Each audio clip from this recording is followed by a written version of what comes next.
Yung LOA ba? Kasi normally nga nakakatakot, di ba? Na, lalo na doon sa mga hindi pa nakaka-receive. Sino ba ang authorized nun sa company? Like, let's say, guard lang yung nasa company. Authorized ba siya mag-receive? Pwede bang i-reject? Sabihin, ay, wala po yung boss namin. O wala yung may-ari, hindi muna namin papareceive. Okay.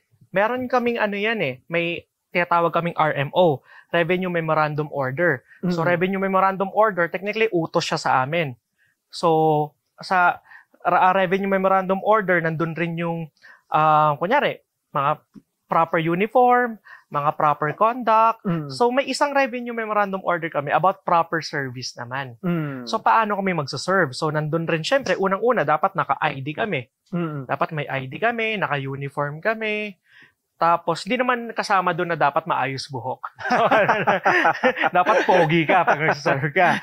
So, yung isa doon is, isang provision ng Revenue Memorandum Order namin is, kanino dapat magpa-receive. Yes. So, ang wordings doon dapat is competent employee. So, hindi naman sinabing competent na pinakamagaling. Okay. But rather, the employee na, ang wordings ng law doon is, who customarily receives such letters. So, pwede mo i-interpret yung customarily receive such letters. Receptionist accountants, or even the owners, sila mismo nagre-receive, di ba? Pero, bakit hindi pwede yung mga, kunyari, nasa isang, general building. Yeah. Di ba? So, kunyari, isang building sa Ayala, iba't ibang floor, iba't ibang office. So, bakit hindi pwede sa guard sa baba? Hindi pwede sa mga receptionist, general receptionist sa baba? Kasi hindi sila employee. So, kasi, tanda natin, ang employees din kasi, extension niya ng entity ng isang kumpanya. So, mababind sila doon.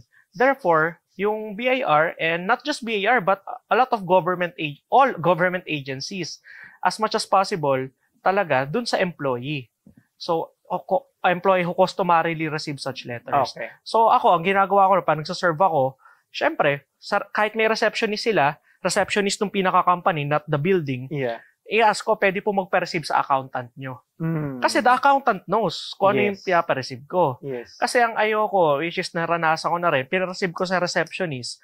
Tapos, yung receptionist pala, once a week lang nagtatransmit ng letters. So, binapamigay sa per department. So, nababaon yun. So, ako, hinahanap ko talaga yung accountant, di ba? Yeah. Would you encourage, or not naman encourage, but what will happen kung sakaling hindi tanggapin yung LOA?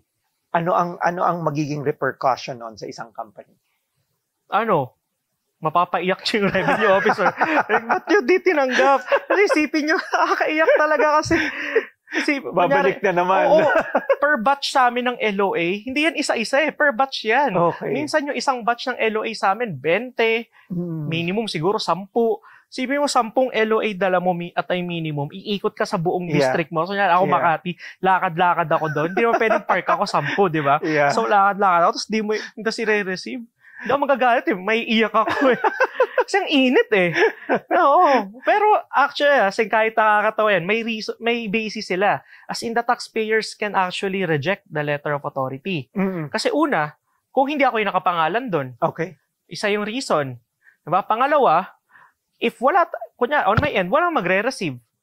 Kasi, ako as BIR nun, I'm just being careful. Hindi ko siya ipapareceive sa guard. Kasi ako rin madadawit nun. Tapos, syempre, yung company matutuwa kasi void yung assessment. Hindi siya napareceive sa proper person. So, pero kapag wala ka namang basis para i-reject yun, tanggapin yun. Or bigyan nyo ng tubig yun. For sure, naglakad yun. Sabi, parang hindi naman lahat ng nasa BIR may sasakyan Bihira lang, mga boss siguro. Tapos, ang pa dyan is, sige, assuming na wala kang reason, hindi mo na-receive. Diba? Kami, document pa rin namin yun. But, if repeated yung nangyayari, ayaw talaga i-receive, so may tinatawag kaming substituted service. So, yung substituted service na bukod sa personal service, may ways pa kami para gawing binding sa inyo yan. Diba? Diyan papasok yung mga pag-request namin sa SEC or Securities and Exchange Commission nung mga GIS or General Information Sheet. Si General Information Sheet, nandyan yung mga officers. Bahay yan ng mga officers. So, pwede kami kumatok doon. Personal bahay yun, di ba? Hello po. Sino ba Food Panda? Magsaserve ng LOA po. Serve ng LOA. Mas nakakahiya yun, di ba? Yeah, so kung ako yung owner, dumating doon, mabubulwakan ko yung employees. Di ba? So yun yung isa, substituted service. Then yung isang substituted service pa ng isang way doon is kapag 3 times na either wala doon sa premises yung taxpayer or ayaw i-receive yung ng taxpayer yon. Document yung susunod na visit namin, may kasama na kaming barangay official. Okay. So may barangay official, i-witness ng barangay official na either wala talaga doon yung taxpayer tapos or ayaw i-receive. Parang nagsumbong kami. Like, kapo, ayaw i-receive eh. Then, kapag napatunay na wala talaga, pwede namin i-receive sa barangay. Barangay magre-receive nun. Tapos, in effect na yon. In effect na yon. Tapos, le-letter pa rin kami.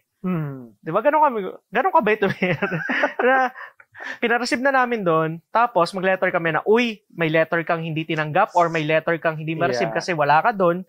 Nasa barangay ha, i-claim mo doon. Okay. Yun yung letter ng ano. Then yung letter na yan, pag hindi pa rin na-receive, ipapamail na namin yung mga yan. Ipapamail sa'yo, ipapamail sa mga board of directors, sa mga officials. Okay. So talagang we exhaust every means possible to communicate with the taxpayer. Kaya, diba? Hindi namin sinusukuan yung mga yan. Very enlightening yun, no? Kasi akala ko, kumbaga, wala silang pakialam, di ba? Na parang, bahala ka, ganyan-ganyan, tapos kakasuhan ka na lang or whatever. So, what you explained pala, yung mga BIR examiner, they exhaust all their efforts para maayos, ma-receive yung ano. Merong RMO ulit, Revenue Memorandum Order, na kapag hindi namin na-resolve yung case within 180 days, pwede kami magkaroon ng administrative penalty. So, takot din kami for ourselves. Okay. Grabe, wala to dito Grabe, 120 days na tong kaso, hindi pa nare-receive. So, kapag yun ng 180 days, meron kaming mga, show cause, sasabihin ng higher office na, ba't ano nangyari sa case na to? 180 days na to, ba't hindi nagpo-progress? So, grounds yun para bigyan rin kami ng administrative penalty. Pwede kami masuspend kasi lang marami kaming pending cases na ganun. Kaya talagang we exhaust every means para ma-dispose yung kaso. When we say dispose, masettle or magkaroon ng resolution. When we say resolution, it doesn't mean agad na bayad, but rather magtutuloy ba to sa preliminary assessment, final assessment, or even korte. Okay.